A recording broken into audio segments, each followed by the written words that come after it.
দেখো তো এটা তোমার সাথে হয় কিনা? পরীক্ষার আগে অনেক পড়ে গেছো, কিন্তু পরীক্ষার হলে গিয়ে মনে হয় আমি কিছুই পারছি না।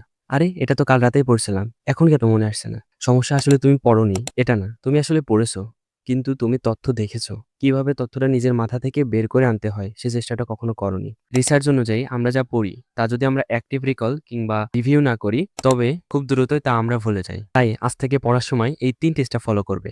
স্টেপ 1, পড়াটা শেষ করার জন্য নয়, বোঝার জন্য পড়ো। ছোটবেলা থেকে আমাদের শেখানো হয়েছে যে দ্রুত পড়ো, চ্যাপ্টার শেষ করো, বই শেষ করো, সিলেবাস শেষ করো, কিন্তু আসল সত্যটা আসলে কেউ বলেনি। তোমার মস্তিষ্ক কত পেজ পড়লো এটা মনে রাখে না, মনে রাখে আসলে তুমি কতটা বুঝতে পেরেছো। তাই পরের বার যখন পড়তে বসবে তাড়াহুড়া করবে না, প্রতিটা পেজ পড়ার পরে ৫ সেকেন্ড থামো, নিজেকে জিজ্ঞেস করো আমি আসলে কি পড়লাম। এই একটা প্রশ্নই তোমার ব্রেনকে চিন্তা করতে বাধ্য করবে, আর ব্রেন যখন চিন্তা করবে তখন পড়াটা মাথায় স্থায়ীভাবে গেঁথে যাবে। ধাপ ২, ওয়ান লাইন রিকল। এক পেজ পড়লাম, হাইলাইট করলাম, একবার করে পড়ে চলে গেলাম। এমন করে পড়লে আসলে তোমার মাথায় গেঁথে যাবে না, তোমার মনে হচ্ছে যে অনেক পড়ে ফেলেছি, কিন্তু আসলে না। তোমাকে যা করতে হবে, ইম্পর্টেন্ট লাইনগুলো যেগুলো সংজ্ঞা নিজের ভাষায় নিজের মতো করে ছোট করে নোট করে রেখে দিতে হবে। পড়ার সময় আসলে ব্রেনে মেমোরি তৈরি হয় না, আমরা যখন ওই পড়াটাকে মনে করার চেষ্টা করি তখনই আসলে ব্রেন সেটাকে মনে রাখে। যখন তুমি নিজের মতো করে ছোট করে নোট করবা এবং পরে সেটা পড়বা, ব্রেন ভাববে এটা ইম্পর্টেন্ট, এটা মাথায় রেখে দিতে হবে। ধাপ ৩, সহজ একটা কৌশল। নতুন কিছু শেখার পরে, নতুন কিছু পড়ার পরে সেটা ১০ মিনিট পর একবার,